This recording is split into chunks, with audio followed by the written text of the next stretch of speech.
आएगा जबकि एक टाइम ऐसा आएगा जब आपके पास वेल्थ क्रिएट होगी। तो इसीलिए मैं सबको नहीं चाहता था दैट 49 रुपीज आप कहेंगे तो मैं सबको आपको पेटीएम वापस कर दूंगा। मेरा पास कि कुछ सीरियस लोग ही, मतलब क्या होता है ना, मेरे पास आप लोग नहीं समझते कैसे कैसे मैसेज आते हैं, सर आपको लग रहा है कोई टेक्निकल कोई ईवी स्टॉक बताइए जो 1 महीने में डबल हो जाएगा। आपको ऐसा ऐसे ऐसे बहुत आते हैं। और ऐसा नहीं है कि ऐसी चीजें सही नहीं है, होती भी है, टेक्निकल बहुत काम करती हैं। लेकिन वही बात है, मैं हर स्टॉक हर क्लास में यही कहता हूं कि आपको चिल्लर इकट्ठा करना है या आपको वेल्थ क्रिएट करना है, ये डिफरेंस आपको समझना है, ये डिफरेंस आपको जानना है। अगर आप अगले 10 साल 12 साल 15 साल 20 साल में वेल्थ क्रिएट करना चाहते हैं तो बस स्टॉक के मतलब कहते हैं ना कि उसके फीचर्स को समझिए, कंसेप्ट को समझिए। और जब आपके पास कहते हैं ना 2 लाख नहीं 200 रुपए, जब 200 रुपए हो कुछ नहीं समझ आता ना, एक निफ्टी बीज खरीद कर रखते जाइए, बैंक बीज खरीद कर रखते जाइए, 10 साल करके तो देखिए क्या फर्क पड़ता है। आप ये मान लीजिए, केवल इतना मान लीजिए कि हमने आज जो पिज्जा खाया, क्या ऐसा होता है कि जब हम पिज्जा खा लेते हैं या हम गोलगप्पे खा लेते हैं या हम कोई ड्रेस खरीद लेते हैं, कहीं मेले में घुमाते हैं, उस पैसे को 2 महीने बाद 4 महीने बाद या 1 साल बाद सोचते हैं कि यार ये वो पैसा कहाँ गया? कभी ऐसा सोचते हैं? नहीं सोचते ना। तो ऐसा क्यों होता है कि जो स्टॉक मार्केट में पैसा हमने लगा दिया उसको हम सोचते हैं यार वो पैसा कहाँ गया, उसको निकालते हैं, उसको ये करेंगे वो करेंगे। मैं कहता हूं पैसा उतना लगाओ जो लगा के आप भूल गए, वो है ही नहीं, वो तो खत्म हो गया, जैसे कंजम्पशन हो जाती है खत्म हो गया, वो वाला पैसा इसमें लगाएंगे। बहुत यंग यंग लोग मुझे दिख रहे हैं, जैसे संजय अग्रवाल जी बहुत यंग है एकदम, अभी तो 20-22 साल के, और ताहिर जी 16 साल के एकदम है अभी दिख रहे हैं एकदम, मनीष जी हैं। तो आप लोग के पास अभी बहुत एज है, आप लोग इसको देखो, हम लोग तो बुजुर्ग हो गए, तो आप लोग इसको लगा सकते हैं। आप सही कह रहे हैं सर, हमने अभी स्टार्ट किया ना, तो हम पे भी बिल्कुल हाँ उसी मामले में हमने भी स्टार्ट किया है। हाँ, तो आप इसको लगाएं। और अगले 15 साल 20 साल बाद मैं हमेशा कहता हूं कि बड़ा अमाउंट नहीं लगाना, ऐसा पैसा जो इतना मानिए कि वो कौन सा पैसा है जिसका मैं डेली बेसिस पे, हमारे मैं बनारस का हूं तो हम कहते हैं ना रोज पान खा सकते हैं। हम जाते हैं, हम खाना खाने के बाद हमारे बनारस में टहलने जाते हैं और वहाँ पनवाड़ी होते हैं, तो वहां जाके 10 रुपए 20 रुपए 50 रुपए पान खा लेते हैं। तो उतना जितने पैसे का आपको लगता है कि हाँ जी रोज शाम को स्वीट्स खा सकते हैं, पान खा सकते हैं, जो भी आप कहिए, उतना ही पैसा आपको इन स्टॉक्स में लगाना है। इन स्टॉक्स की खासियत ऐसी है, ये सारे के सारे mid cap and large cap stocks है। ये सारे के सारे ऐसे फ्रेंचाइजर्स है जिन, देखिए एक फ्रेंचाइजर्स आप कभी भी मुखर्जी जी को सुनेंगे तो वो हमेशा ये कहते हैं कि ऐसे फ्रेंचाइजर्स होने चाहिए जिनको कंपटीटर्स आके अगर अपना प्रोडक्ट 30% कम में बेचना शुरू कर दे, कोई भी कंपटीटर, तो क्या आपका जो कस्टमर है उसकी तरफ शिफ्ट हो जाएगा? अगर शिफ्ट हो जाएगा तो आपकी मार्केट में रिस्क है, आपका जो प्रोडक्ट है उसमें रिस्क है। लेकिन आपका प्रोडक्ट ऐसा है कि जी आप 30% कम पे भी कोई कंपटीटर आगे बेचेगा तो आपका जो कस्टमर है उधर शिफ्ट नहीं हो। अगर आपका प्रोडक्ट ऐसा है ना तो समझिए उस प्रोडक्ट का कोई रिस्क ही नहीं, उस प्रोडक्ट का जीवन में कोई रिस्क नहीं। ऐसे प्रोडक्ट्स को ढूंढना है आपको, ऐसे आइडियाज को ढूंढना है। मैं आपको बता रहा हूं, आपको किसी को लगता है कि अगर 30% कम में कोई XYZ कंपनी पासपोर्ट बनाने लगेगी तो क्या गवर्नमेंट ऑफ इंडिया उसको पासपोर्ट बनाने का दे देगी कि जी आप पासपोर्ट बनाइए? नहीं देगी। ये इंडिया के सिक्योरिटी का रीजन, उन्हें पता है कि TCS की क्या इंटीग्रिटी है। TCS की जो इंटीग्रिटी है, जो टाटा का नाम है, जो मतलब हो सकता है कोई प्राइम मिनिस्टर प्रेसिडेंट का उतना कंट्री के लिए फेथ ना हो जितना टाटा का है, ये जान लीजिए। जितना टाटा अपने कंट्री के लिए कर सकते हैं, जितना उनका पूरा खानदान लगे हुए, जैसे कहते हैं ना पुराने राजा जो अपने देश के लिए अपने राज्य के लिए राज्य करते थे, वो लोग हैं। ओनली बिकॉज ऑफ नहीं कि TCS ने उनको अच्छा बिल्ड किया होगा इसलिए उनको वो मिल गया, ऐसा बिल्कुल नहीं है। पासपोर्ट बनाना इट इज, तो आपको ऐसे ऐसे बिजनेसेस को देखना है जो मार्केट में कुछ भी हो जाए वो बिजनेस उनके पास से आसानी से शिफ्ट होने वाला नहीं। मदर्स हैं कुछ यहाँ पर, आप बताइए अगर 20% 25% 30% कम में आपको सेरेलेक्ट की जगह कोई और रैक मिलने लगे तो क्या आप अपने बच्चों को पिलाएंगे? No sir. आप लोग के छोटे छोटे बच्चे हैं, बताइए कि अचानक कोई बता दे हाँ यार ये वाला दूध का डब्बा तुम लाते हो, ये वाला देते हो बच्चों को, ये तो 400 का है, ये वाला 300 का ही होता है, ये भी ठीक है दे दो। क्या आप मतलब कभी कोशिश करते, कभी सोचते भी है? कभी नहीं सोचते भी नहीं है ना जी, ठीक है। तो उनको वो बिजनेस आइडिया जो होते हैं उनको लीजिए। और मजे की बात है कि पास्ट में देखिए ऐसे ही बिजनेस ने ग्रो किया, जो ग्रो किया है वो हमेशा ऐसे ही बिजनेस ने ग्रो किया है जिसके ऊपर कस्टमर का एकदम फेथ। अब मकान बनाना है, सीमेंट लगाना है, मैंने एसीसी लगा दिया, मैंने अल्ट्राटेक लगा दिया, मैंने लगा दिया, मैं मकान बना रहा हूं तो मैं सोचूंगा भी कि हाँ जी अल्ट्राटेक। जब बिल्डर बना रहा है तो वो तो बिल्कुल नहीं सोचता, वो तो देखता है मकान बन के तैयार हो जाए, और 90% मकान बिल्डर बनाता है। इसलिए सीमेंट इंडस्ट्री में आपको ये फीचर नहीं मिलेगा, आपको ये फीचर नहीं मिलेगा। आपको स्टील इंडस्ट्री में, क्योंकि 90% स्टील का हम आप थोड़ा कंज्यूम करते हैं कि वो करीना कैफ आके ऐड कर देगी, वो कौन सा मशीन के ऊपर करती रहती है लेडी आजकल, अपने एक सरिये का ऐड करती है, और उसके बाद कौन सी है वो, मैं थोड़ा मेरे नॉलेज जनरल नॉलेज कम है इस मामले में, वो कहती है बूढ़े हो जाएंगे बुजुर्ग हो जाएंगे, कौन है वो, उसका नाम बताइए जल्दी से। हाँ, बच्चे आंटी आंटी कहेंगे, बच्चे अंकल अंकल कहेंगे, सुना है आप लोगों ने? I think Alia Bhatt. आलिया आलिया रणवीर मैं जानना चाह रहा था बस, मैं यही जानना चाहता था। अशोक जी, अरे कैमरा वैमरा ऑन कर लीजिए, आप लोग क्यों बंद करके बैठे हुए हैं?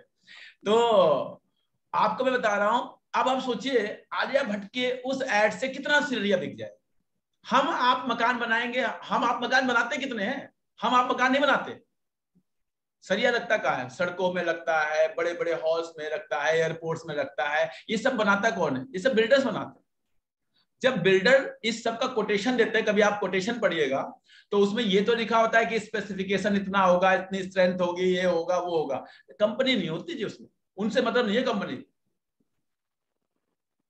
क्या आप लोगों ने ऐसे कभी प्रोजेक्ट देखे? मैं स्कूल में काम करता था, हमारे स्कूल में बिल्डिंगें बनती है, जी कितना कितना सरिया लगेगा, इतने पे इतना सरिया लगेगा, ये जरूरी है, इतने एमएम का लगेगा, ये भी जरूरी है, लेकिन किस कंपनी का लगेगा उससे कोई मतलब नहीं होता, उनको कोई मतलब नहीं। हाँ, हमारा आपका इमोशन हो सकता है कि हाँ जी अब तो टाटा का ही लगाएंगे या हम बिरला का ही लगाएंगे, एक्सवाइजेड जो भी हो सकता है। तो इसलिए अब आप सोचिए कि स्टील इंडस्ट्री में ये फीचर मिले कि कस्टमर लॉयल्टी, जिसे मैं वर्ड बोलना चाह रहा हूं, कस्टमर लॉयल्टी आपको स्टील इंडस्ट्री में नहीं मिलेगी। कस्टमर लॉयल्टी आपको जो क्या बोलते हैं रबड़ इंडस्ट्री है इसमें नहीं मिलेगी, शुगर में नहीं मिलती। आप बताइए, आप लोग जाते हैं दुकान पे, कहते हैं जी चीनी देना, अच्छा चीनी देख लेता है, क्वालिटी देख लेते हैं, जो ग्रोफर्स पे देखते हैं, इस पे देखते हैं, ले लेते हैं। कितने लोग एक पर्टिकुलर ब्रांड का चीनी 10 साल से इस्तेमाल कर रहे हैं, बताइए ना? बहुत कम। मैं बता रहा हूँ नहीं है। तेल में मिलती है, आपको तेल में मिलती है, चीनी में नहीं मिलती। तो बस केवल आपको अपने घर को देखना है कि क्या हमारे घर में ऐसा होता है। पेंट में मिलती है, हाँ जी एशियन पेंट लेना है, पेंट में मिलती, ईंट में नहीं मिलती, सीमेंट में नहीं मिलती, ठीक है। तो ऐसा ब्रांड जिसको कस्टमर नहीं छोड़ेगा, उस ब्रांड को आपको आइडेंटिफाई करना है और अगले 20 साल 25 साल 30 साल के लिए लगाते जाओ। मैं फिर बताता हूं, एक ऐसा अकाउंट खोलो, उस अकाउंट का सिस्टम कहते हैं ना ऐसा हो कि उसके बेचने के लिए जो टीपिन वीपिन का सिस्टम होता है वो बेच ही ना सको ऐसा सिस्टम हो। आप देखेंगे, आप इंजॉय करेंगे, आपका दिल खुश हो जाएगा। चलिए, मैं कुछ स्टॉक्स डिस्कस करने जा रहा हूं आपके साथ, एक वन बाय वन। मैं अपना पोर्टफोलियो खुद का खोल रहा हूं और आपको बताऊंगा। जैसे मैं, आप किसी को आइडिया कि अगर 1990-95 के आसपास इन्फोसिस में किसी ने 10,000 रुपए लगाए होते तो आज कितने हो गए? किसी को आइडिया है कितना हो सकता था? सर 1 करोड़ के आसपास। हाँ जी, 1 करोड़ के आसपास। 1 करोड़ के आसपास। वाह, क्या बोला है सर जी, आपने तो दिल खुश कर दिया।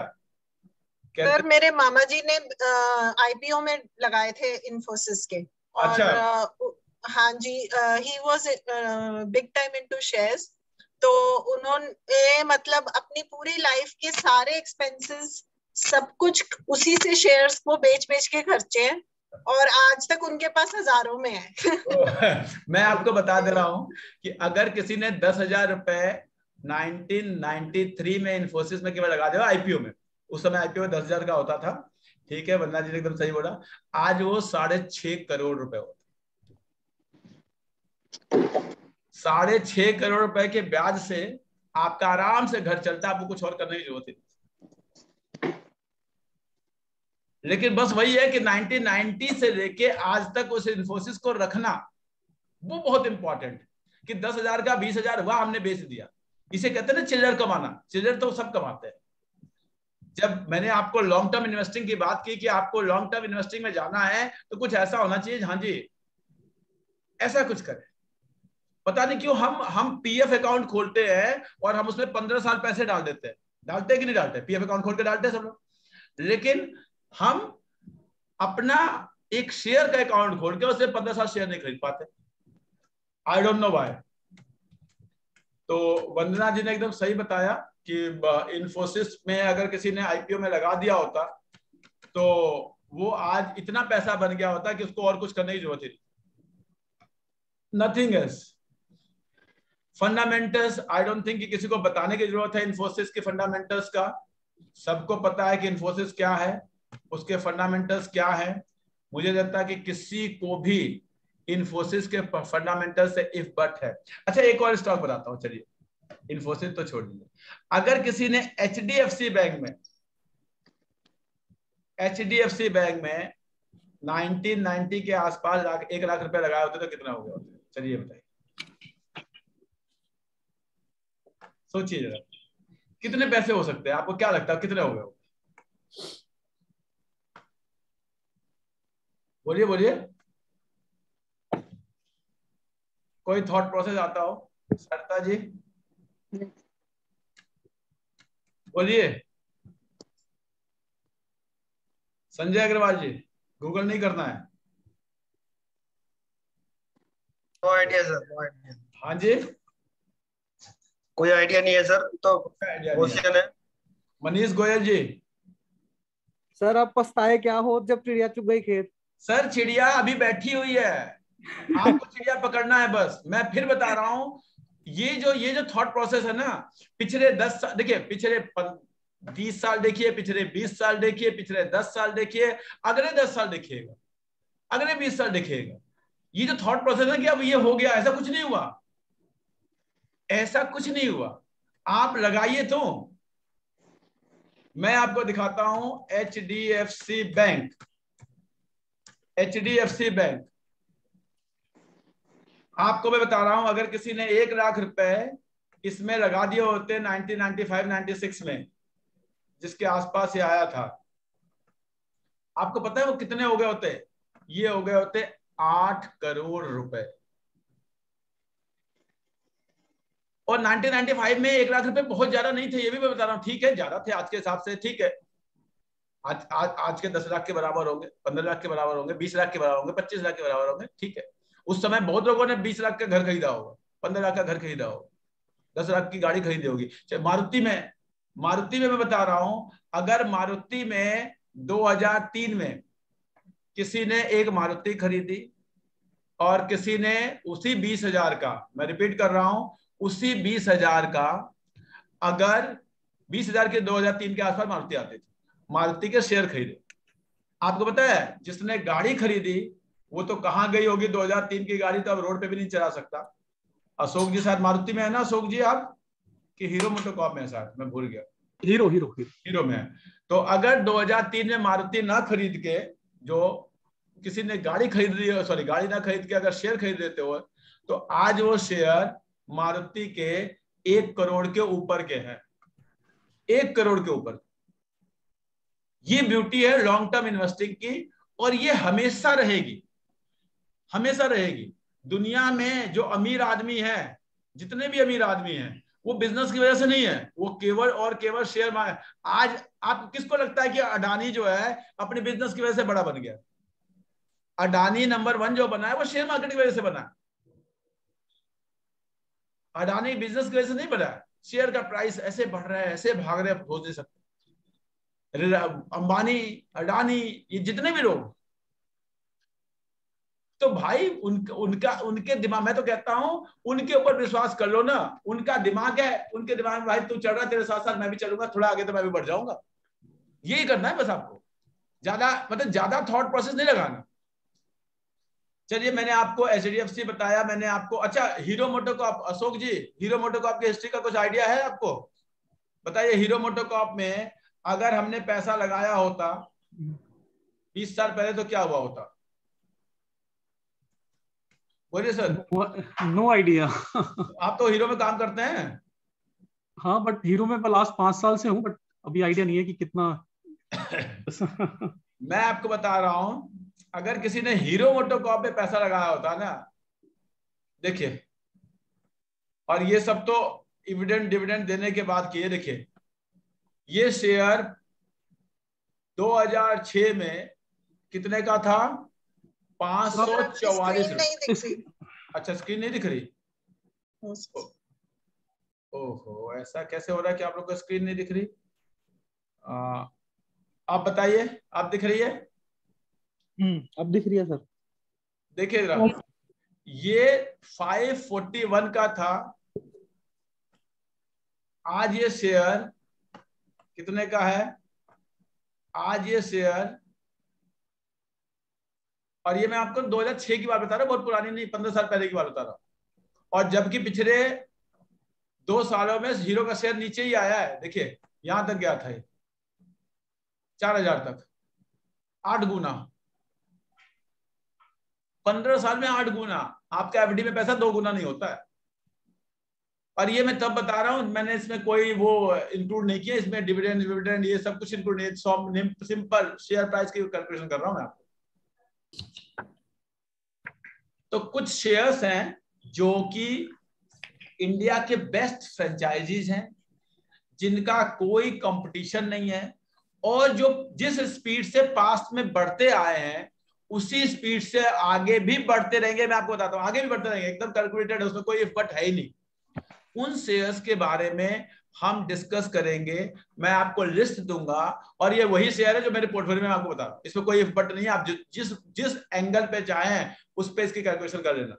आप इसका fundamental, technical, ROC, revenue growth, profit growth, promoters holding, FII holding, DII holding, जो कुछ देखना है, लोन बैट, जो कुछ देखना है, जिस क्राइटेरिया पे कंपेयर करना है, पीयर से कंपेयर करना है, बुक वैल्यू से कंपेयर करना है, जिससे मन करे कंपेयर करना, आपको ये हमेशा बेटर मिलेगा। नाउ तो आपको मैं कुछ बताने जा रहा हूं, लिखेंगे। सबसे अच्छा एक और स्टॉक बताता हूं, फिर आप लिस्ट में अपने, सनोफी सुना है किसी ने स्टॉक? आप नहीं बताए थे सर अभी। अच्छा मैंने बताया था उसके बाद, थोड़ा पहले लिया है। अच्छा लिया है, वाह, ताली बजाएं आपके लिए। आपने बताया था ना? आप ही ने खरीदवाया सर। बहुत ही प्यारा स्टॉक है, मतलब आप सोच नहीं सकते क्या स्टॉक है। आप इसको जिस पैरामीटर पे चाहे, मैं कह रहा हूं जिस पैरामीटर पे चाहे आप इसको मेजर करिएगा। और जो कहते ना, कोई कह रहा था आप चिड़िया चुग गई खेत, सर अभी चिड़िया आपके खेत में बैठी है, पकड़ लो, 15 साल तक इस चिड़िया को अपने साथ रख लो। शीतल जी, मैं फिर कहता हूं, जरूरी नहीं है कि आपको सनोफी रोज खरीदना है, महंगा स्टॉक है। क्या करो, हर महीने 1000 रुपए इकट्ठा करते हो, 4-5-6 महीने हो जाए तो एक सनोफी का शेयर खरीद लो, फिर 4-5-6 महीने हो जाए एक शेयर खरीद, काम खत्म। ऐसा तो कर सकते हैं कि ऐसा भी नहीं कर सकते? बताइए मनीष जी। बिल्कुल कर सकते हैं सर। कर सकते हैं ना ऐसा? आपसे इसीलिए जुड़े हैं सर, जब से जुड़े हैं बहुत सेविंग की भी बहुत आदत हो गई है। हो गई है ना, मैं आपको बता रहा हूं, शेयर मार्केट में सही तरह से जो इन्वेस्टर बन जाता है उसकी फिजूल खर्ची तो अपने आप खत्म हो जाती है। Sir without seeing any strategy we can follow this। एकदम सर, मैं बताता रहा हूं, अगर अगले 15 साल 20 साल के, देखो सर मैं आपको बता रहा हूं, मैं आपको लिस्ट दूंगा, आपको करना क्या है, आप अपना एक strategy, best strategy long term की क्या है, 200 देन 50 देन 20 देन प्राइस, ये स्ट्रेटेजी सबको पता है? कोई ऐसा इसको नहीं पता? यस सर, यस सर, सबको पता है ये स्ट्रेटेजी। आप देखिए, जब आपके पैसे हैं आपके पास, इस स्ट्रेटेजी में जो त्रिपाठी जी ने 10, 12, 15, 20 शेयर बताए हैं, इनमें से कौन सा शेयर स्ट्रेटेजी को फिट आता है? जो आता है उसे खरीद लो। और आपको बता रहा हूं, जिस महीने जिस टाइम देखोगे ना कोई बक्का आ रहा होगा। अभी पिछले 6 महीने से कॉलगेट एकदम फिट आता था, आप कॉलगेट, फिर लोग कहेंगे सर कॉलगेट कब खरीदे? मिलेगा सर कभी ना कभी, फिर मिलेगा, आज के 2 साल 3 साल 4 साल बाद मिलेगा, कोई दिक्कत नहीं। जो थोड़ा ना कि आज ही कॉलगेट खरीदना है, अब मेरा पिछले 6 महीने मौका मिला था, फिर आगे मिलेगा। क्लियर है सर? जिसने पूछा था कि विदाउट स्ट्रेटजी देखे। और सर एक चीज और सर, ये जो हमारा पोर्टफोलियो है, हाँ वो 5% जो आप बोलते हो, वो क्राइटेरिया फुलफिल होना चाहिए इन 20 शेयर्स एकदम पे जो सर। आप बता इसमें रहे हैं। वही है कि 20 स्टॉक मैं आपको बता रहा हूँ, कोशिश करिए 4% 5% सब में रखते जाएं, समझ ओके रहे? सर, जिसका उससे 5%, ऊपर नहीं जाना सर। हाँ उसको छोड़ना नहीं अपना। उस एक एक एक अपना डीमेट खोला है, पता चला कि हाँ जी वो बेटी के लिए खोल दिया, बेटे के लिए खोल दिया, वाइफ के लिए खोल दिया, उसको मुझे देखना नहीं है। और जो स्टॉक इस क्राइटेरिया में फिट होते हैं उसको आप खरीदते जाए। क्लियर है बात? कोई डाउट है? Yes sir. नाउ मैं स्टॉक के लिस्ट बताने से पहले मैं वंदना जी को को होस्ट बना रहा हूं। वो आप लोगों को स्टॉक का पोर्टफोलियो को मैनेज कैसे करना है, आपका एक्सेल कैसे मेंटेन करना है, बहुत दिन से आप लोगों की वो आ रही थी, तो वो आपको शेयर करेंगे स्क्रीन। वंदना जी आप कर सकते हो। Thank you sir. Thank you. तो आप लोग देखेंगे, सीखेंगे स्टेप बाय स्टेप। और अगर हो सकेगा तो मैं वंदना जी से कहूंगा कि वो एक्सेल हम लोग के साथ ग्रुप पे भी शेयर कर देंगे, इजी वाला हमारे पास भी हाँ है। हाँ श्योर। हाँ थोड़ा सा कॉम्प्लिकेटेड है, तो ये थोड़ा सा आप लोग आसानी से कर सकते हैं और अपना पोर्टफोलियो का मैनेज कर सकते हैं, CRR का CAGR कैलकुलेट कर सकते हैं। वंदना जी आप कर सकते हैं अपना स्क्रीन शेयर।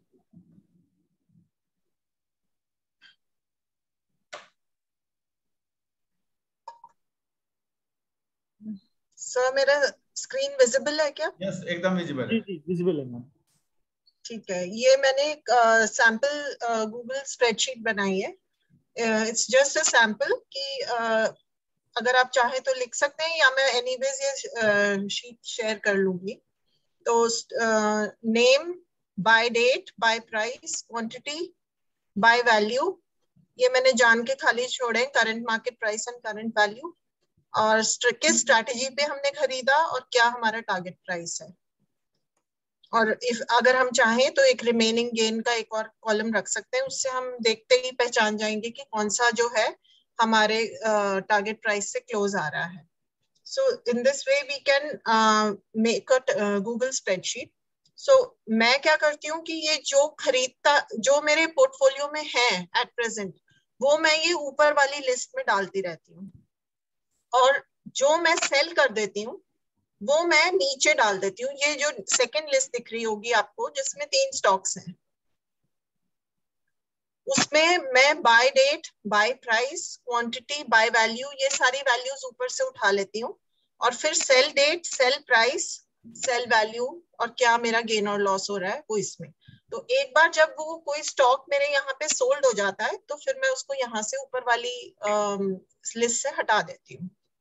ठीक है, तो ये जो आई होप ये शुरू के वैल्यूज तो सब आप लोगों को क्लियर ही होंगे। बाय प्राइस इनटू क्वांटिटी करेंगे हमारी ये, तो ये बाय वैल्यू आ जाएगी। यहाँ पे आप फॉर्मूला देख रहे हैं ऊपर लगा हुआ है, जिस भी सेल में आप जाएंगे आपको फॉर्मूला दिख जाएगा। अब नेक्स्ट क्वेश्चन ये है कि ये गूगल फाइनेंस से हमें रियल टाइम स्टॉक प्राइसेस कैसे अपनी शीट में पुल करना है, so that we are able to track real time prices on the Google spreadsheet, और हमें अपना वो डीमैट अकाउंट ना खोलना पड़े उसके लिए। Just to track the portfolio we do not have to open the demat account. तो इसमें मैं फॉर्मूला लिख रही हूँ, आप लोग नोट कर सकते हैं। जो सिंपलेस्ट वे है, इसके कई तरीके हैं बट एक सबसे सिंपल तरीका है, is equal to Google finance. जैसे ही मैं टाइप करती हूँ ये ऑलरेडी मुझे ऑप्शन दे देता है, I just click on it, तो ब्रैकेट खुल जाता है। अब इसमें हमें कुछ एट्रीब्यूट्स डालने होते हैं, जिसमें मेन ये होता है कि वी हैव टू टेल कि किस एक्सचेंज से कौन सा स्टॉक पिक करना है, because Google finance needs to be told कि हमें कौन सा स्टॉक प्राइस चाहिए और किस एक्सचेंज से चाहिए। तो जैसे ही वो ब्रैकेट खुलता है हम डालेंगे डबल इन्वर्टेड कॉमा, और हम उसको बताएंगे NSE, मतलब हमें ये NSE से स्टॉक प्राइसेस पिक करने हैं, और उसके बाद डालेंगे कोलन, कोलन का साइन। आप देख पा रहे हैं मेरी स्क्रीन? यस वंदना दिख रहा है। तो कोलन का साइन डाल के उसके बाद जो NSE में उस पर्टिकुलर स्टॉक का टिकर होता है, जो उसका कोड होता है, स्टॉक कोड NSE में, वो हमें उसके बाद डालना है। जैसे ये फर्स्ट रो में मेरा मारुति है, I will put Maruti here and then I will close the double inverted commas and I will close the brackets and I'll press enter. ये देखिए, ये अपने आप इसने यहां से पिक कर लिया। This is the easiest way to pick up the stock price directly from NSE website. तो इसमें आप इनकी हेल्प करेंगे कि ये कोड इनको कहां से मिलेगा हर स्टॉक का? सर यस सर, इसका इजीएस्ट तरीका है कि ये ट्रेडिंग व्यू पे जाना है सर। ओके। और यहाँ पे सबसे पहले ये NSE कोड लिखा होता है, जैसे ये एबट इंडिया आपको दिख रहा है। ओके। तो जिस भी स्टॉक का आपको चाहिए, तो सपोज मेरे को एशियन पेंट्स निकालना है,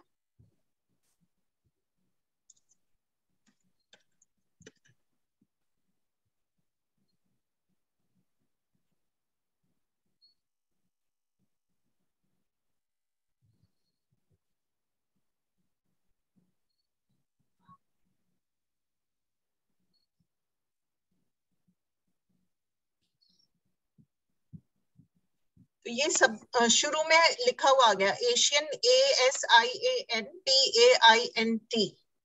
so this is the NSE code of Asian paints.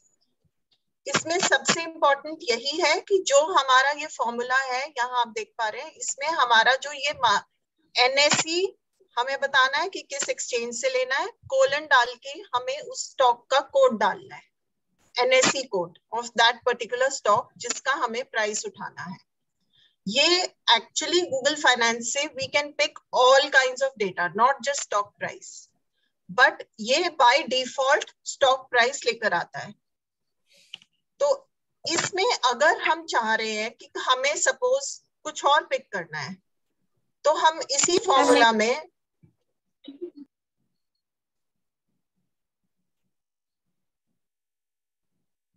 मैं इस कॉलम में लेती हूँ। सपोज मुझे इस मारुति का सपोज मेरे को PE रेशियो लेना है NSE साइड से, तो मैं लिखूंगी is equal to Google finance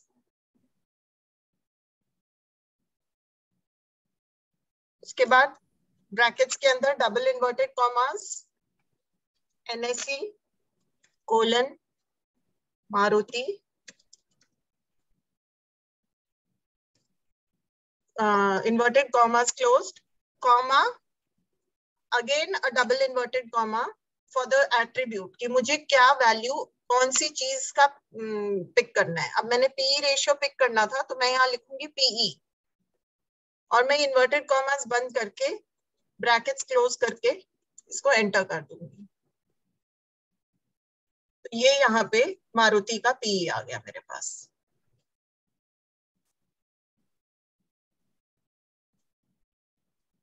Is this clear? तो इसमें जैसे आई कैन शेयर एक ही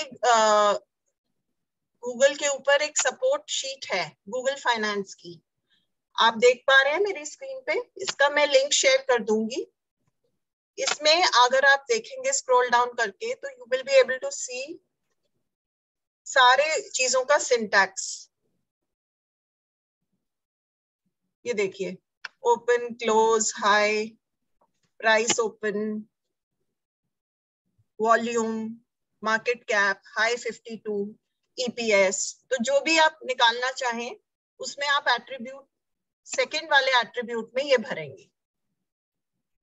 तो प्राइस अगर आप निकालना चाहते हैं, आप उसमें डबल इन्वर्टेड कॉमास में प्राइस भी डाल सकते हैं, और आप उसको ब्लैंक छोड़ के जैसे मैंने यहाँ पर किया है NSE मारुति, वो भी कर सकते हैं, क्योंकि बाय डिफॉल्ट ये प्राइस पिक करता है, राइट। तो लेकिन अब इस फॉर्मूला में एक प्रॉब्लम है। वो प्रॉब्लम ये है कि अब मुझे जितनी बार अगर मुझे बजाज ऑटो का निकालना है, तो मेरे को फिर से ये पूरा फॉर्मूला लिखना पड़ेगा, उसमें मुझे बजाज ऑटो डालना पड़ेगा और तब वो लेगा। तो इसका एक तरीका है ऑटोमेशन करने का। इसमें बेसिकली मुझे क्या करना है कि ये सपोज मैं यहाँ से मारुति हटा रही हूँ, मैं बस NSE लिखती हूँ और कोलन डालती हूँ और उसके बाद डबल इन्वर्टेड कॉमास को बंद कर देती हूँ। उसके बाद मैं कीबोर्ड से एक एंड का साइन होता है हमारे पास, एंड का साइन डाल के मैं इस सेल को क्लिक करूंगी जहां पे मेरा मारुति लिखा हुआ है, जहां पे मैंने ऑलरेडी स्टॉक नेम दिया हुआ है। जब मैं उस सेल को क्लिक करूंगी तो ये यहाँ पे अपने आप वो सेल का एड्रेस ले लेगा A2।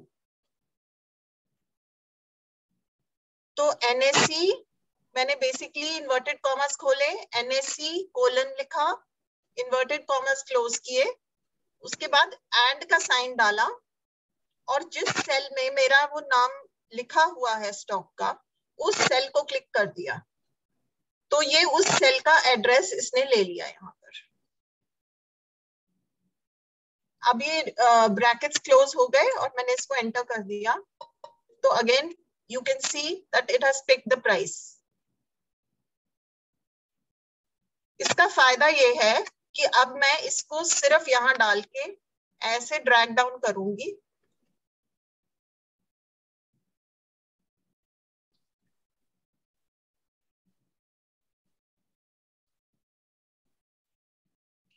इस केस में स्टॉक नेम में हमें वही नाम लिखना पड़ेगा जो NSE कोड होगा। एग्जैक्टली इसमें बस यही एक है कि हमें यहाँ पर जो हम फर्स्ट कॉलम में स्टॉक नेम लिख रहे हैं that should be the NSE टिकर ऑफ द स्टॉक। अब जैसे आप देख रहे हैं कि रो 6 और रो 7 में एरर आ रहा है।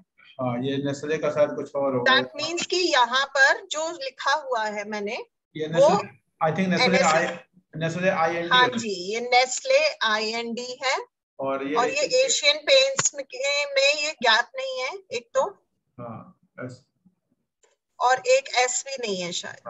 हाँ, ऐसे कुछ। तो अब मैंने ये स्टॉक ठीक कर दिया। अब आप देख सकते हैं यहाँ के एरर्स खत्म हो गए और ये इसने सारे स्टॉक्स का करंट मार्केट प्राइस ले लिया। अब इसको हम करंट वैल्यू में we can use this value. जब जैसे मैं डालूंगी is equal to current value is of course current market price into quantity, enter।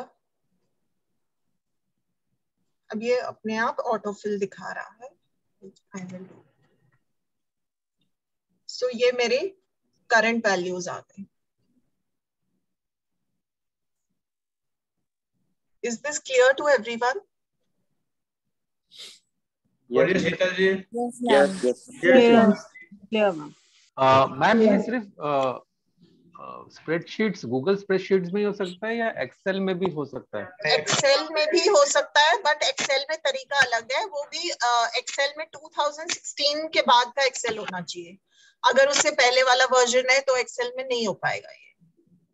अगर 2016 के बाद वाला एक्सेल है तो उसमें गूगल फाइनेंस नहीं यूज होता, उसमें स्टॉक डेटा टाइप होता है, उससे करते हैं हम। मैम एक क्वेरी और थी, if the stock is listed on BSE तो same formula have to apply? हाँ, सेम फार्मूला बस आप NSE की जगह BSE लिखेंगे वहां पे और BSE का स्टॉक टिकर डालेंगे। ओके। BSE के कोड्स और डिफरेंट होते हैं, ध्यान रखिएगा आप लोग। हाँ, वो अलग होते हैं। और जैसे ये P रेशियो था, इसमें भी अगर मैं इसको ऑटोमेट करना चाहती हूँ तो मैं सेम चीज करूंगी। मैं यहाँ से मारुति हटा दूंगी और इन्वर्टेड कॉमास के बाद एंड का साइन और ये स्टॉक कोड सेल और एंटर दबा दूंगी। ये P रेशियो आ गया यहाँ पर, इसको बस मैं ड्रैग डाउन कर लूंगी।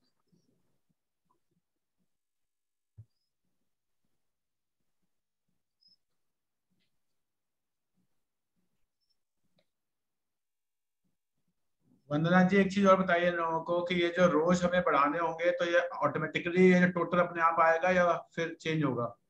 इंसर्ट रो कौन सा टोटल? जो टोटल आपने जो करंट वैल्यू का, ये अपने आप चेंज हो जाएगा सर, क्योंकि तो जैसे ये अगर सपोज अब इनके पास 2 ही खाली रो है, अगर ये इसके अंदर इंसर्ट रो करेंगे तो ऑलरेडी आपने हाँ, हाँ, वो दिया हुआ कमांड ऑलरेडी। ये सर बस हमें जो इसको जब हम इसको ड्रैग करते हैं नीचे, तो we can drag it to the end of the जो ब्लैंक है वहां तक ड्रैग कर देंगे। ठीक है। तो अब यहाँ पे कुछ नहीं है, बट जैसे ही हम यहाँ पे कुछ ऐड करेंगे, हम यहीं से we can just select and insert one row, ऐसे करके जो भी हम ऐड करेंगे उसमें अपने आप ये अप्लाई होता जाएगा। ओके। ताहिर जी, रुचि जी बताइए और डाउट हो तो। हाँ जी मैम, वंदना मैम बोलिए आप। तो सर इसमें जैसे करंट वैल्यू भी है, इसमें भी हमने, because that is the reason we have used the formula कि ये वाला cell into this cell, so that जो जैसे जैसे यहाँ अपडेट होगा वैसे वैसे आपकी यहाँ पे करंट वैल्यू अपडेट होती जाएगी। अच्छा, क्या इन लोगों को ये जो प्राइस का करंट प्राइस का फॉर्मूला आपने बताया ये हर रोज डालना पड़ेगा? एक बार डाल दिया तब कोई दिक्कत नहीं है? नहीं सर, बस एक बार डाल दिया, दैट्स इट, ये अपने आप अपडेट होता रहेगा। जितनी बार आप खोलेंगे, रिफ्रेश करेंगे, बिना रिफ्रेश किए भी आफ्टर एवरी 10-15 मिनट्स को अपने आप अपडेट होता रहेगा। कोई टाइम इसमें डालना होता है रिफ्रेश कितने टाइम के बाद अपडेट होगा ये? नहीं सर, ये अपने आप ऑटोमेटिकली हो जाता है। ओके। या यहाँ से आप सीधा रिफ्रेश करेंगे, जब ये शीट को, पूरी शीट को रिफ्रेश करेंगे तो अपने आप अपडेट हो जाएगा। ओके। और फिर हम यहाँ पे we can use the remaining in basically. तो दिस इज हमारा target price into, sorry not into, minus the current price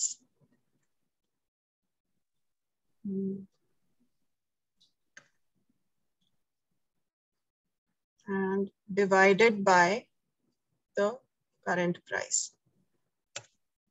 ये हमारा बेसिकली रिमेनिंग गेन आ गया। इसको हम जरा यहाँ पे परसेंटेज में कर देते हैं। ये हमारा रिमेनिंग गेन आ गया। जब हम इसको भी ड्रैग डाउन कर देंगे तो ये हमें पता लग जाएगा। At a glance we can see कि हमारा कौन से में which is the closest to our target price. जैसे 14.87% दूर है ये हमारे टारगेट प्राइस फॉर एग्जाम्पल। तो एक चीज आप लोग देख रहे हैं ताहिर जी, गीतिका जी, कि जब तक हम कोई भी स्टॉक खरीदेंगे तो उसी दिन हमें अपना टारगेट सेम डे फिट कर देना है, सो दैट कि हम ये नहीं कि मार्केट में कोई रूमर आया, कुछ आया और उसके बाद इस पे हमने बेच दिया कुछ किया। हमारा टारगेट है, हमने अपने टेक्निकल्स देखे, हमने अपने फंडामेंटल्स देखे, अचीव होंगे उस दिन हम बेचे। किसी में 2 महीने लगेंगे, किसी में 2 साल लगेंगे, वो अलग बात। ओके बिल्कुल सर। Yes, तो इसी में जैसे मैं जिस दिन स्टॉक खरीदती हूँ या बेचती हूँ उसी दिन मैं इस शीट को साथ साथ अपडेट करती हूँ।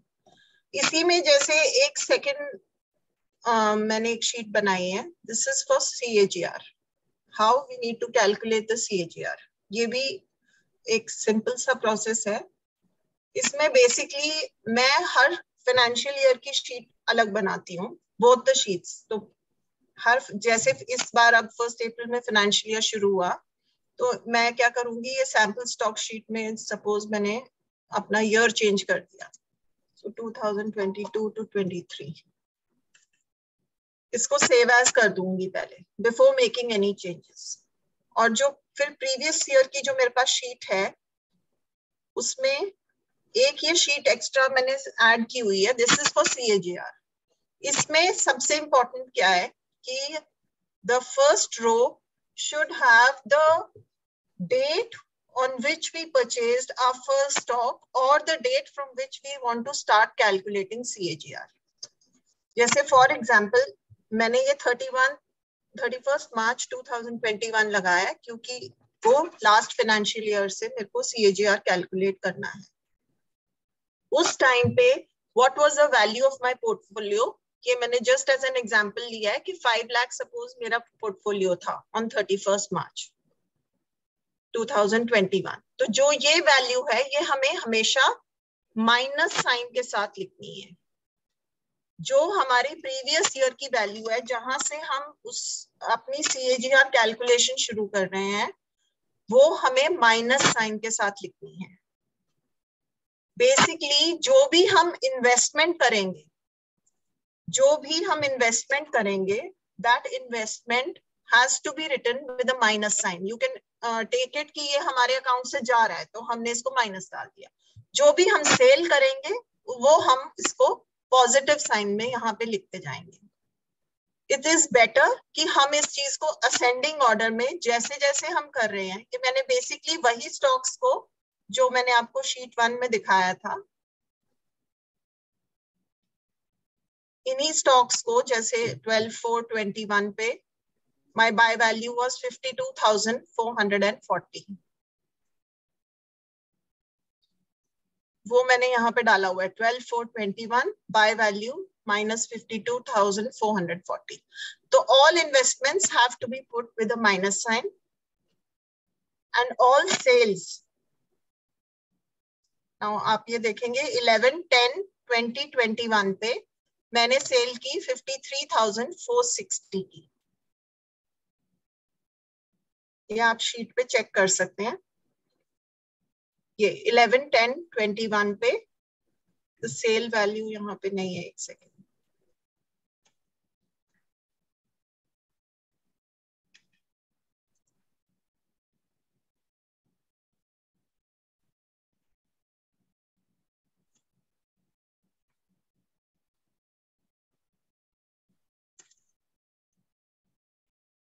तो ये 53,460 की सेल की मैंने ऑन 11th अक्टूबर.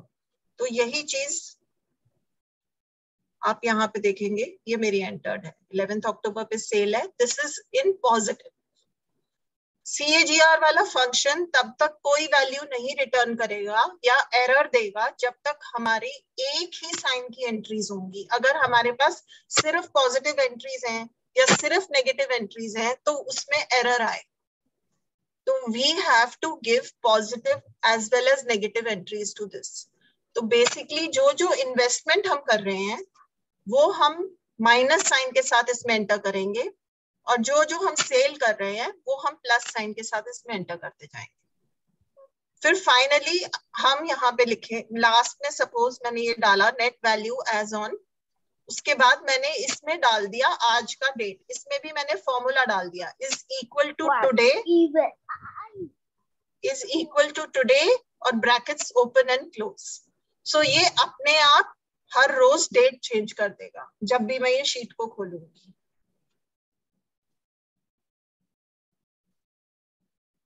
मदन, आप एक बार ये रिपीट कर देंगे प्लीज बात. हाँ जी, डेफिनेटली. सो ये मैंने लास्ट में after the whole list has been entered, in the end मैंने एक कॉलम बनाया नेट वैल्यू एज ऑन. तो फिर ये जो डेट मैं चाह रही हूँ कि ये रोज मेरी डेट अपने आप पिक करे, मैं हर रोज उसको एंटर ना करूँ. तो इसलिए मैंने इसके लिए फॉर्मूला लगाया यहाँ पे. आप देखेंगे ऊपर फॉर्मूला बार में दिख रहा होगा आपको, is equal to today bracket open and close. Okay, thank you. So this will automatically change the date every day. Ma'am, it will work in MX Excel 2010. Yes, it will work. ये बाकी सब फॉर्मूले Excel में चलेंगे except for Google finance. Google finance सिर्फ Google spreadsheets पे चलता है और एक्सेल में आपको उसके लिए वो स्टॉक डेटा टाइप लेना पड़ेगा.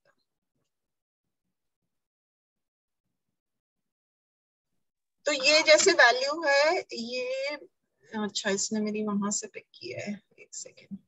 ये मैंने एक्चुअली यहाँ पे रेफरेंस लगाया हुआ था for picking up the value from here. तो मैं ये पहले यहाँ करंट वैल्यू का टोटल कर दे रही हूँ कि सारे जो करंट वैल्यू हैं स्टॉक्स के इनको टोटल करके यहाँ लिख रही हूँ. So is equal to sum brackets open this cell to this cell. ये अपने आप ही इसने ले लिया. सॉरी.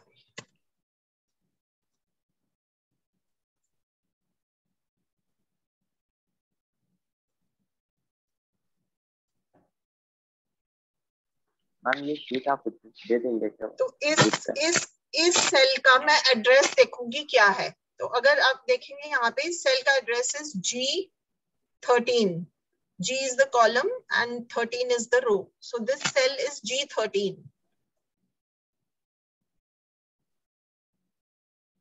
तो यहाँ पे जो मैं नेट वैल्यू चाह रही हूँ, मैं ये चाहती हूँ कि मेरी ये उसी शीट से नेट वैल्यू पिक करता जाए, ताकि रोज की रोज ये ऑटोमेटिकली अपडेट हो, मुझे कुछ भी नहीं करना पड़ेगा इसमें। तो इसमें मैं बेसिकली यहाँ पे ये मैंने 6 लाख को आप इग्नोर कीजिए, ये मैंने जस्ट अज्यूम किया है कि आज की डेट में जो मेरा ये लास्ट ईयर का पोर्टफोलियो 5 लाख का था, ये सपोज आज की डेट में उसकी वैल्यू 6 लाख है। That is why I have written. आपकी शीट में ऐसा नहीं होगा, क्योंकि आपकी शीट में ऑलरेडी वो जो आप एंट्री करोगे अपने स्टॉक्स की, सैंपल स्टॉक्स की, उसमें सारे स्टॉक्स होंगे।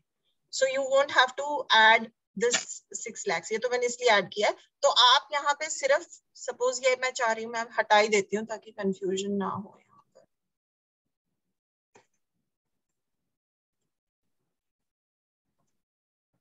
Is equal to sheet 1। Sheet 1 मतलब शीट 1 से ये मुझे वैल्यू पिक करनी है, एक्सक्लेमेशन मार्क डाल के उस सेल का एड्रेस G13 जहां से मैंने ये टोटल वैल्यू पिक करी थी। बेसिकली आई वांट कि वो करंट वैल्यू मेरी पिक कर ले अपने आप। मैं ऑटोमेट करने की कोशिश करती हूँ कि ज्यादा से ज्यादा मुझे रोज इसको कुछ ज्यादा छेड़ना ना पड़े। ये एक बार की एक्सरसाइज होती है, उसके बाद फिर नहीं करना पड़ता। तो इसने ये देखेंगे आप अपने आप ये वैल्यू पिक कर ली उसी शीट से। I hope I made things clear. अगर किसी को कोई डाउट है तो पूछ सकते हैं। Ma'am will you share this? Ma'am ये फर्स्ट 3 रोज जो है वो तो मैनुअली लगाना है ना, या उसको भी हम कहीं से लिंक कर सकते हैं? जैसे हमारा हर first buy price, buy quantity, क्योंकि हम जैसे एशियन पेंट फॉर एग्जांपल हमने वो तो हमें अपने आप ही एंटर करना होगा ना, जिस डेट को हम ट्रांजैक्शन कर रहे हैं। तो आज अगर मैं ट्रांजैक्शन कर रही हूँ, आज की आज ही मैंने अगर एंट्री कर दी, तो I will not forget to enter. तो इसका कोई ऑटोमेटेड तरीका नहीं है? लाइक एक शेयर हमने 10 तारीख को लिया एशियन पेंट्स का, 3 शेयर हमने 15 तारीख को लिए एशियन पेंट्स के, तो क्या इसका कोई ऑटोमेटेड नहीं है कि और उससे ये भी पता चल जाए कि हमारा एवरेज आउट कितना चल रहा है? ताहिर जी मैं इंटरवीन करूंगा यहाँ पे। एक्चुअल में हमारे डीमेट अकाउंट में एवरेज आउट हो जाता है, उस प्रॉब्लम को बचने के लिए ये रिक्वायर्ड है। बिकॉज वहां इसमें आप बेसिकली जैसे सपोज मारुति में आप एक दिन और कुछ कर रहे हैं, तो आप इसमें बस रो एक और इंसर्ट कीजिए, यहाँ पे आप फिर से लिख दीजिए मारुति, और फिर से अपनी जो जिस प्राइस पे आपने जितने शेयर्स लिए हैं वो आप एंटर कर देंगे। In fact this will be better, क्योंकि it will give you an accurate picture rather than averaging the thing. क्योंकि एवरेजिंग तो हमारे डिमेट में हो ही जाता है ना ताहिर जी, वही तो हमें दिक्कत करता है। एक्चुअल में हमें कई बार एवरेजिंग वाला दिक्कत करता है। नहीं सर, मैं एवरेजिंग की बात नहीं कर रहा हूँ। मैं बोल रहा हूँ कि इसका कोई ऑटोमेटेड वर्जन है कि हम जैसी स्टॉक पिक करें या बाय करें, वो यहाँ पर आके बैठ जाए। अच्छा, आप अपने डीमेट से इसको लिंक करना चाहते हैं? नहीं सर, कुछ भी एनएससी के थ्रू ही होता है ना सर, तो मतलब फॉर्मूला कोई एनएससी से डायरेक्ट लिंक हो, तो मैं जानना चाह रहा था। वो एक मनी कंट्रोल में है सर सिस्टम, लेकिन उसमें फिर डीमेट भी मनी कंट्रोल का ही चलाना पड़ता है। तो वो मैं सजेस्ट नहीं करता। और वैसे भी ना, मैं जो इसमें बाय प्राइस और सेल प्राइस डालती हूँ, मैं इसमें ब्रोकरेज वगैरह ट्रांजैक्शन चार्जेस सब हटा के डालती हूँ। कि मैंने जैसे बाय प्राइस में मैंने ब्रोकरेज ऐड करके, सिक्योरिटी ट्रांजैक्शन टैक्स सब कुछ ऐड करके लिखा है कि ये मेरा बाय प्राइस है। इसी तरह जो मेरा सेल प्राइस होता है उसमें से मैं ब्रोकरेज सब हटा के डालती हूँ, ताकि मुझे ट्रू पिक्चर मिले। Right ma'am, right. सर इसमें तो उसके सर इसमें एक कॉलम बढ़ा सकते हैं क्या कि भी कितना परसेंट हमारे पोर्टफोलियो का हो गया, 3%, 4% या 5%? जितना मर्जी जो मर्जी कॉलम्स आप ऐड कर सकते हैं। ये मैं तो सिर्फ ये बता रही थी कि मेरा क्या तरीका है, because you can always keep adding. अगर आप कुछ भी इसमें रेगुलरली ट्रैक करना चाहते हैं, तो जैसे मैंने आपको बताया गूगल फाइनेंस में आपको बस एट्रीब्यूट चेंज करना है and you can track it. आप संजय अग्रवाल जी ने जो क्वेश्चन पूछा मैं बता देता हूँ। परसेंटेज ऑफ पोर्टफोलियो इन्वेस्टमेंट पे भी देख सकते हैं, करंट वैल्यू पे भी देख सकते हैं। संजय अग्रवाल जी, कुछ नहीं करना आपको। ये जो बाई वैल्यू है by value divide by total value का एक कॉलम बना लीजिए, ठीक है, और इक्वल टू करके स्क्रॉल नीचे कर दीजिएगा, हो जाएगा। By value divide by total value जो है, जैसे सपोज 52,440 डिवाइड बाय 4,22,000 यहाँ पे करिए, और उसके बाद फिर अगले कॉलम्स को जैसे आपने करके स्क्रॉल करना है उसको कर दीजिएगा तो आ जाएगा। जी सर, थैंक यू सर। और उसी तरह अगर करंट प्राइस करंट वैल्यूएशन पे देखना है परसेंटेज तो भी आप देख सकते हैं। आई थिंक वंदना जी दिख रही हैं। सर ये एक्सेल पे बनाना है? हाँ, ये गूगल फाइनेंस की शीट है मैम, ये वंदना जी अभी शेयर कर देंगे ग्रुप पे। ओके, ये मैं शीट शेयर कर दूंगी ताकि आप जिस भी सेल पे अगर कोई बाई चांस फॉर्मूला में कंफ्यूजन है, आप उस सेल पे जाएंगे, आपको ऊपर नजर आ जाएगा फॉर्मूला बार में कि क्या फॉर्मूला लगा हुआ है। अब देखिए संजय जी, ये जो 12% आया है दिख रहा है आपको मारुति का? जी जी। अब इससे क्या होगा कि आपको आइडिया रहेगा कि नहीं जी मेरी मारुति में मेरा इन्वेस्टमेंट जो है वो ज्यादा है एज कम्पेयर टू जितना होना चाहिए, और फिर आप इसको देखेंगे जब सही प्राइस पे आए तो कुछ शेयर स्किप करके और दूसरे किसी में जा सकते हैं, because as per the rule हमें 5% से ज्यादा नहीं रखना है। ठीक है, उसी तरह कई बार ऐसा होता है कि आपने 5% किया था लेकिन वो स्टॉक ही पिछले 6 महीने में 1 साल में वो डबल होता चला गया, तो अब क्या होता है, बढ़ रहा है, खुश हो रहे हैं आप, लेकिन फिर वो बढ़े हुए का फायदा तभी मिलेगा जबकि उसमें जो बढ़ गया ना वो 5% बढ़ गया, तो उसको बेचेंगे तो क्या होता है, अपने आप सेल होता जाता है। ठीक है, जब भी परसेंटेज को, तो आप करंट वैल्यू पे भी वैल्यूएशन निकाल सकते हैं। ये इसलिए मैंने वंदना जी से कहा था कि आप लोग थोड़ा हेल्प कर दें ईजीएस्ट। मेरे पास जो एक्सेल है उसमें बहुत कुछ है, तो उसमें आप लोग को दिक्कत होगी।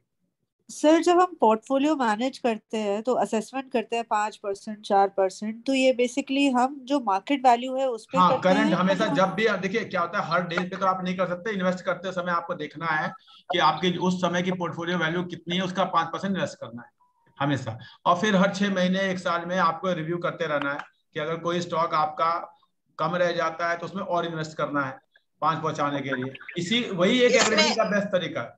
इसमें सर शीट में अगर हम करंट वैल्यू को ले लेंगे, current value by the total value, तो हमें वैसे ही करंट अपने आप ही अपडेट होगा, अपने आप अपडेट होगा। वही मैं बता रहा था इन लोगों को कि अगर वो चाहें तो आप इसको कर सकते हैं। हाँ जी सर, जैसे अभी आपने बोला कि 5% को मेंटेन करने के लिए अगर हमारा पोर्टफोलियो में कोई शेयर ज्यादा बढ़ जाता है तो फिर उसको सेल करके दूसरा मैम हर डे पे नहीं, देखिए आपने एक, जैसे मैं रूल बनाता हूँ, जो मेरे लॉन्ग टर्म वाले हैं वो 5% जब मैं रखता हूँ तो मैं क्या करता हूँ, हर साल में एक बार देखता हूँ। अब सपोज मैं आपको एग्जांपल बताता हूँ, मैंने last year Bajaj finance and Bajaj Finserv के शेयर खरीदे थे, ठीक है, और वो बहुत तेजी से भागे और वो पता चला कि मेरे पोर्टफोलियो में 8.5% हो गए।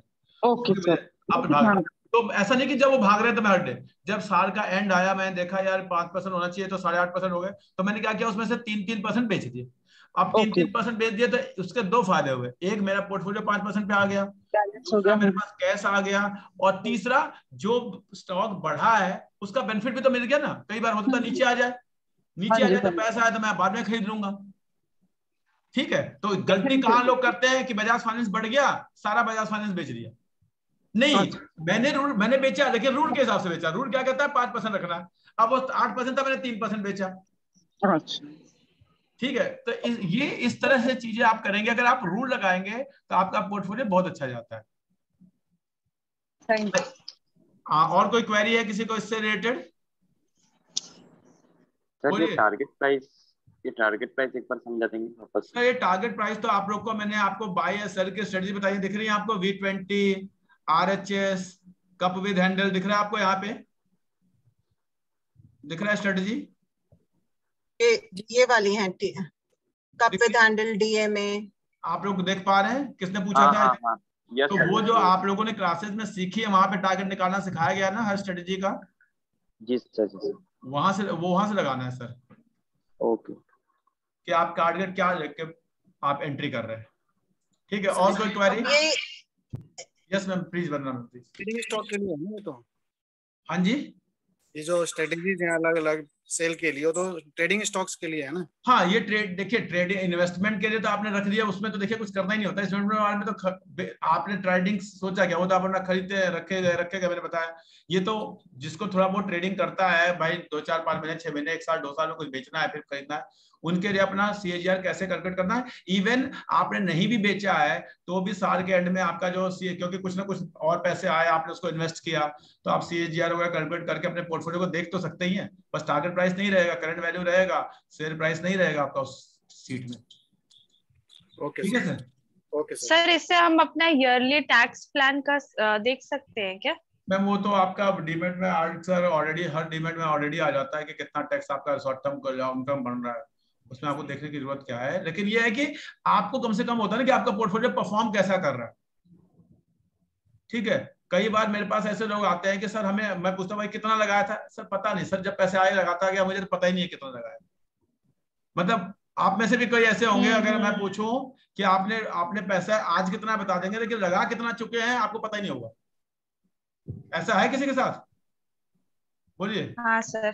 हाँ मैं जानता हूँ ना, ऐसा होता है, मानिए चाहे ना मानिए, ऐसा शुरू शुरू में जब हम चीजें मैनेज नहीं करते तो होता है। लेकिन एक चीज बता रहा हूँ कि अगर ऐसा भी है तो कोई दिक्कत नहीं है, आप अपना मेंटेन तो करिए, कम से कम एक पोर्टफोलियो बन तो रहा है, कोई दिक्कत नहीं।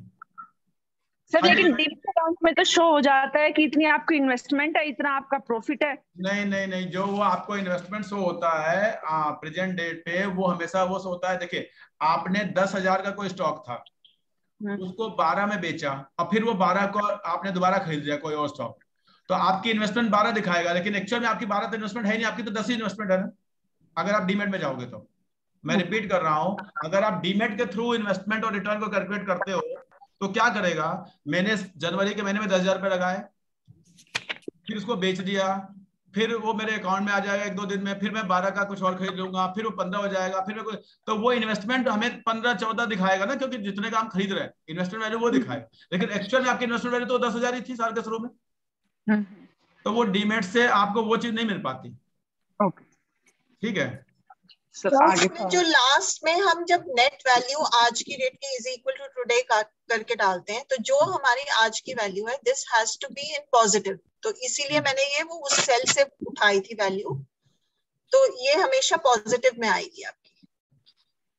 तो आज की डेट की वैल्यू पॉजिटिव में, प्रीवियस ईयर की पोर्टफोलियो वैल्यू नेगेटिव में, और बीच में सारे जो आपने इन्वेस्टमेंट्स या सेल्स किए हैं वो all investments in negative and all sales in positive।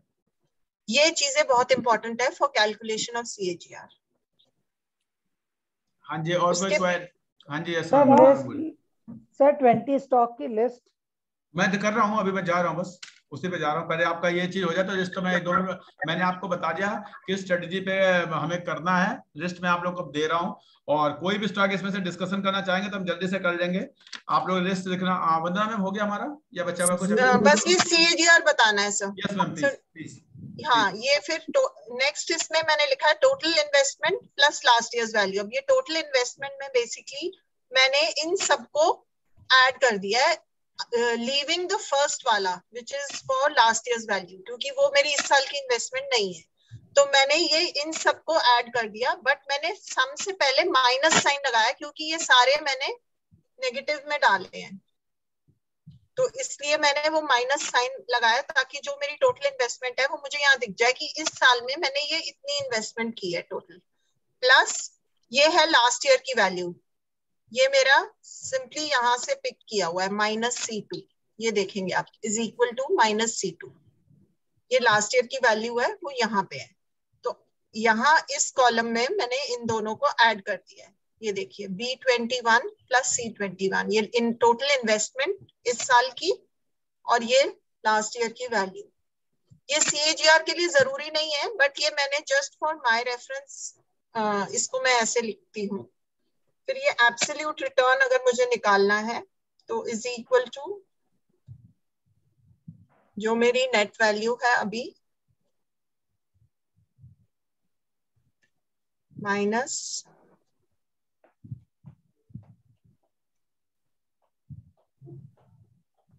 C22 and divided by this C22।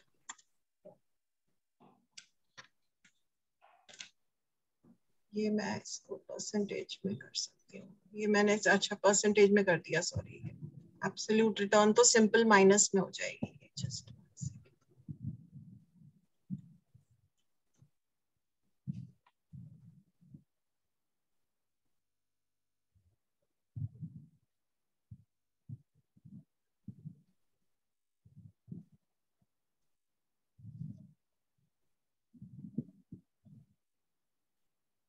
वो राइट क्लिक करके मैम जर्नल पे जर्नल कर दीजिए, उसको फॉर्मेट सेल्स में जाकर हाँ वो आ जाएगा।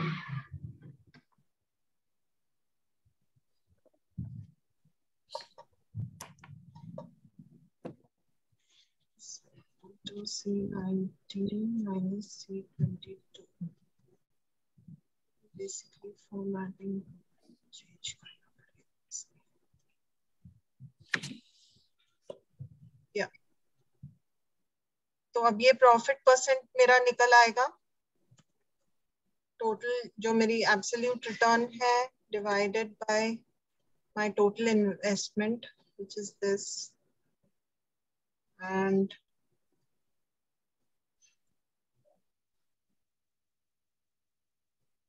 आई थिंक ये बस इसको परसेंटेज में करके, हाँ ये आ गया।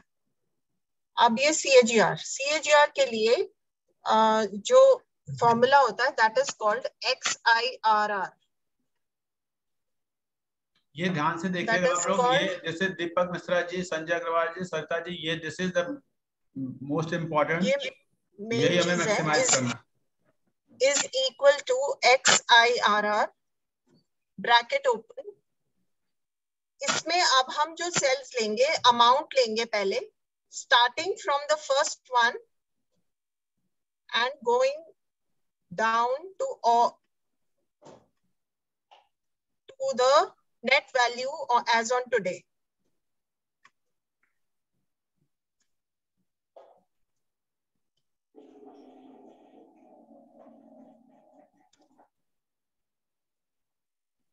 ठीक है, तो फर्स्ट एट्रीब्यूट हमने ये अमाउंट लिया, उसके बाद नेक्स्ट एट्रीब्यूट इसमें हमें डालना है डेट्स का। सेम चीज जो हमने जहां से शुरू अमाउंट किया था वहीं से हम डेट को शुरू करेंगे, colon, and we go down to today's date.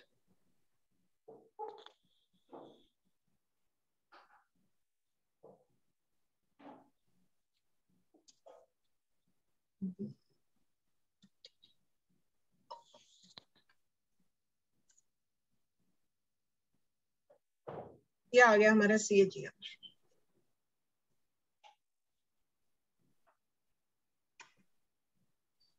So basically हमें इसको दो एरेज देने हैं, इस फंक्शन को XIRR को हमें दो एरेज देने हैं।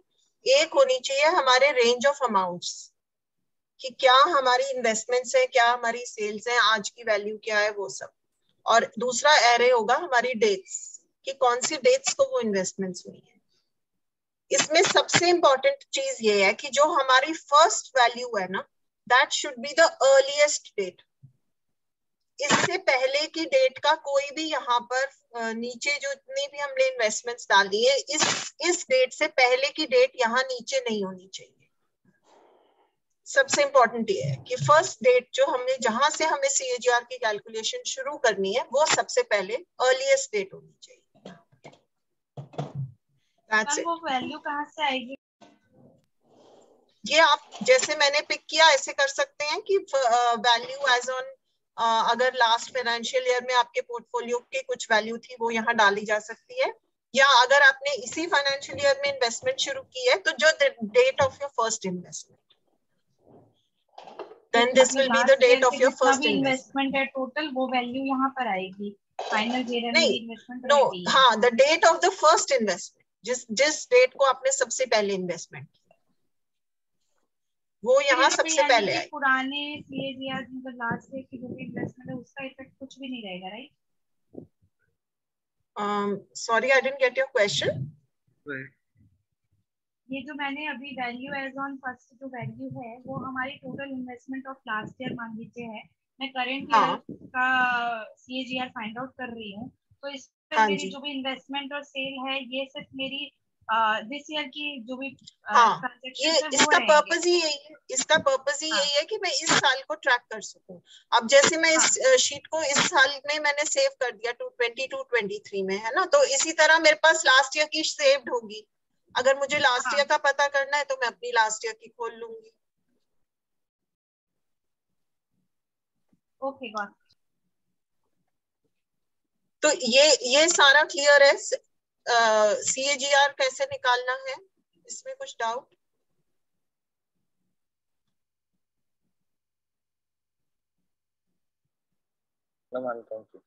इज इक्वल टू XIRR और ब्रैकेट्स ओपन करके रेंज देना है हमें starting from the first amount to the net value as on today. Net value as on today should always be positive.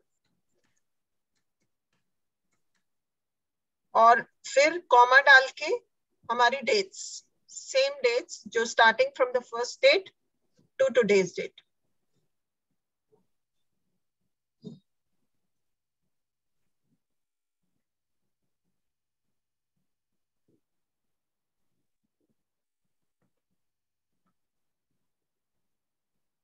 Okay ma'am.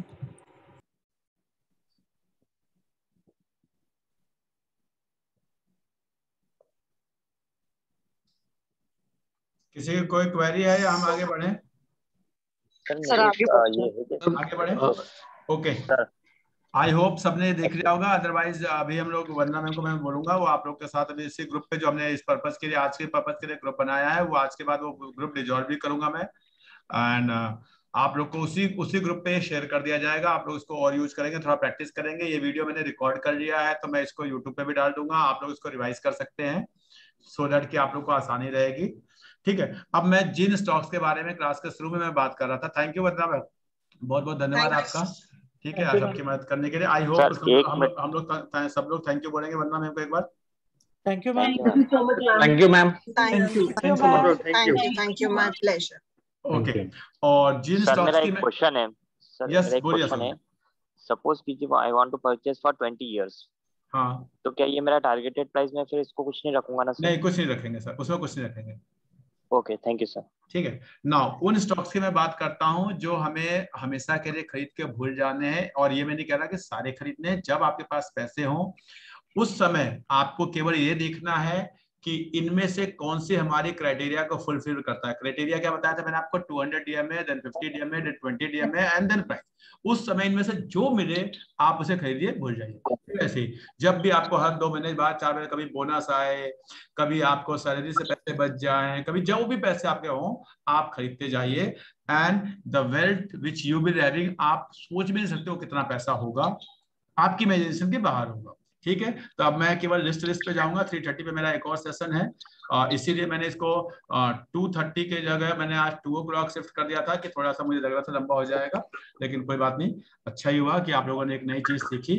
और Telegram channel पे जाके हम लोग आज इस क्लास का फीडबैक जरूर देंगे सब लोग. मुझे दिख रहे हैं टोटल 25 लोग, तो मेरे पास 28 फीडबैक होने चाहिए. ये कैसे पॉसिबल है? डबल फीडबैक देना पड़ेगा क्या? एक मेरे लिए, एक वंदना मैम के लिए. हाँ, राइट. तो बढ़ जाएंगे कि नहीं बढ़ जाएंगे? हाँ, यस सर. नाउ तो स्टॉक्स में मैं जाता हूं. मैंने आपको उनके फीचर्स बता दिया था, उनके कैरेक्टरिस्टिक्स बता दिया था, ये किस तरह के स्टॉक्स होते हैं, इनकी क्या खासियत होती है एज कंपेयर टू अदर्स. अब हम केवल नाम लिखेंगे. प्लीज आप लोग लिस्ट को मैं रिपीट नहीं करूंगा. मैं फिर बता रहा हूँ, this video is on record. अगर आपसे कोई वीडियो, अगर कोई स्टॉक छूट जाता है तो वीडियो को आप रिवाइंड करके बाद में देख लेंगे, यूट्यूब पे आपको मिल जाएगा. इन्फोसिस, ऑरोबिंदो फार्मा, और किसी भी स्टॉक में आपको एक क्वेरी आ सकती है कि सर ये क्यों लिया है. ये क्वेश्चन आप पूछ सकते हैं, नो डाउट. ठीक है, वैसे मुझे लगता नहीं कि आप पूछेंगे, आपको सबका नाम पता होगा. HDFC बैंक,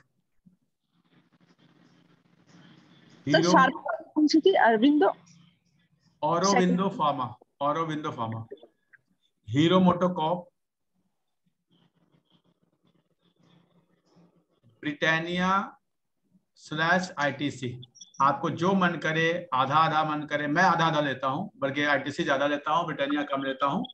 मतलब 5% में आई एम रिपीटिंग कि ITC में ज्यादा लेता हूं फॉर दैट पर्पज, और ब्रिटानिया अब तो पहले ज्यादा लेता था, अब धीरे धीरे मैं ब्रिटानिया को कम कर रहा हूं और ITC को बढ़ा रहा हूं. लेकिन मैंने आपको बता दिया. Bajaj finance, Eicher Motors.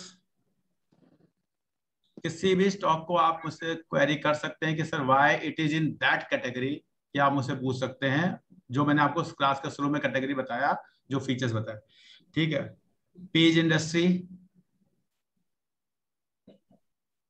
Nestle, Astral pipe,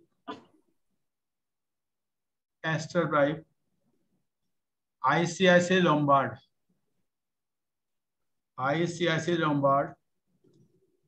Asian paint, TCS,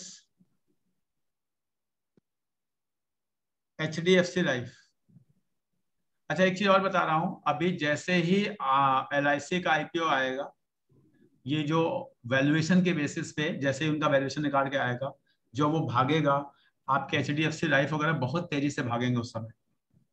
क्या होता है, कहते हैं ना खरबूजे को देख के खरबूजा, तो एक मार्केट में एक चीज की वैल्यूएशन आती है, LIC के IPO को वैल्यूएशन अलग मिलनी है, किसी हालत में मिलनी, तो उसको देख के HDFC लाइफ बहुत तेजी से भागने वाला है, तो ये सबके पास होना चाहिए।